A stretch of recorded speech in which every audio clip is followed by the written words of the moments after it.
After Mass on May 1, 1992, a Eucharistic minister found some pieces of consecrated host on the corporal.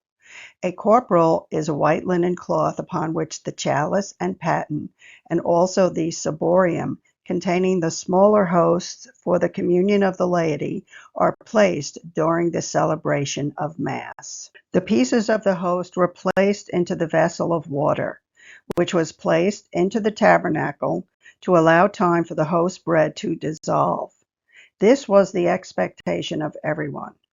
The unconsumed host dissolving in water would be normal. 7 days later, on May 8, 1992, the tabernacle was opened, and the host fragments had not dissolved as normal.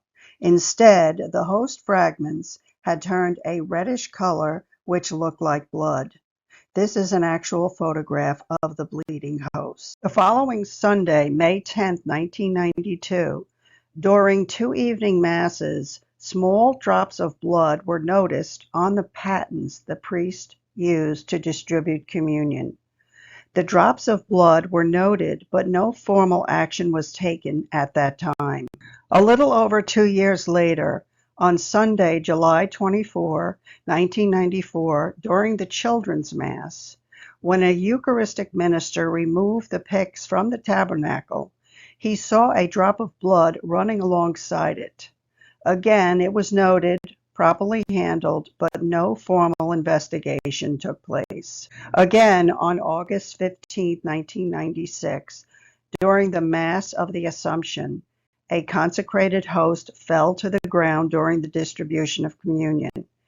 It too was placed into a vessel of water to allow it time to dissolve.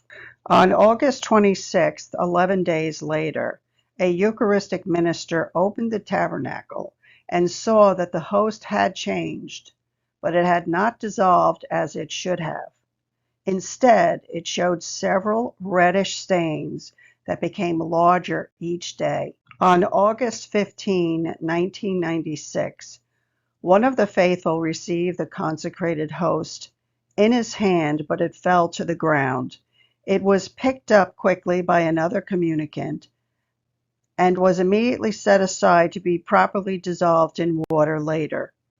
The presiding priest saying Mass that day was Father Alejandro Pezet. Father Pezet placed the host into water and then into the tabernacle to await dissolution. On August 26th, 11 days later, the tabernacle was opened to get the vessel with the fallen host, but it had not dissolved as expected. Instead, it showed several reddish stains that became larger each day. The priest of the parish immediately went to the Archbishop of Buenos Aires to recount what had happened.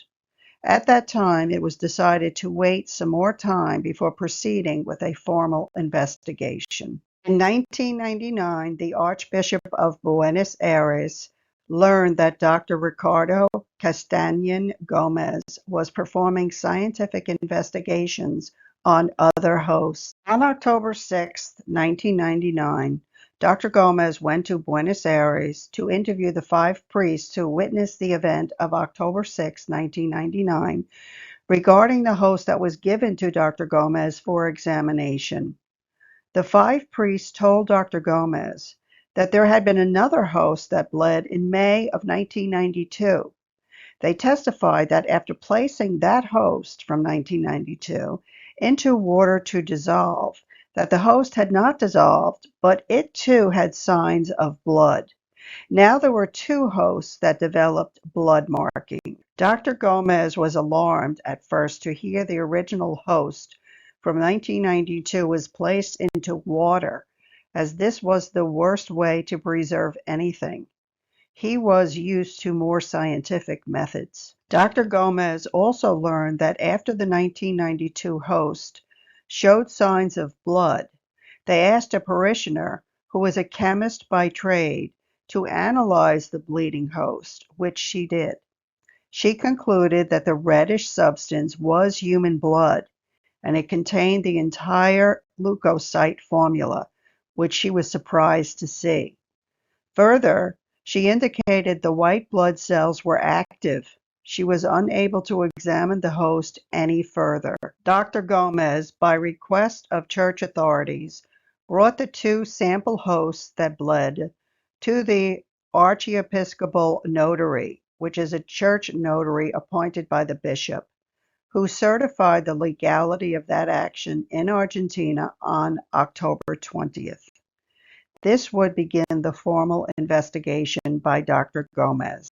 The following day, on October 21st, Dr. Gomez took the hosts to the Forensic Analytical Genetics Laboratory of San Francisco, Argentina, to begin the forensic analysis and testing.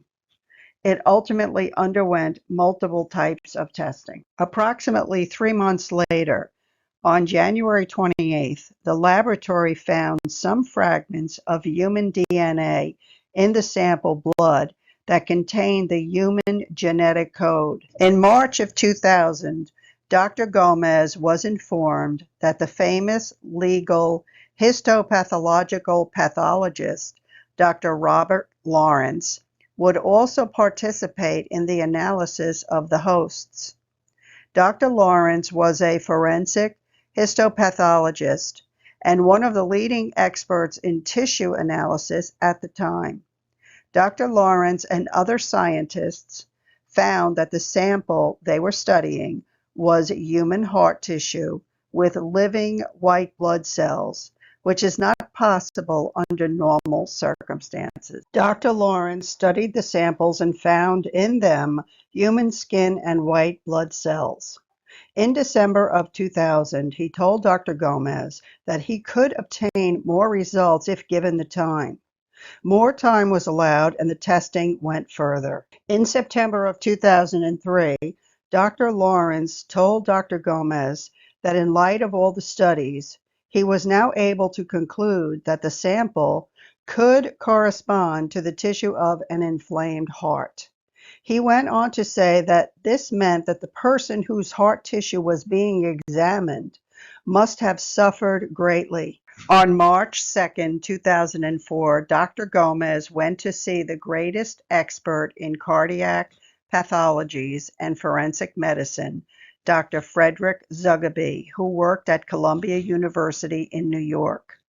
Dr. Zigabe did not know the samples were from a consecrated host. Dr. Zigabe told Dr. Gomez that the sample he was given was of a heart muscle of the myocardium.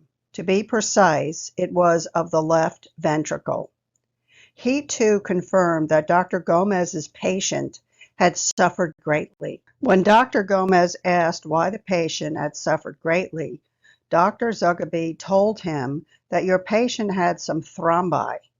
This means that at certain moments the patient could not breathe. Oxygen was unable to reach him. Every breath was painful. He was probably given a blow to the chest. The heart sample showed dynamic life activity. When Dr. Gomez asked for elaboration, Dr. Zigabe explained that he found some intact white blood cells, and white blood cells are only transported by blood. If white blood cells are present, it is because at the moment the sample was taken, it was pulsating.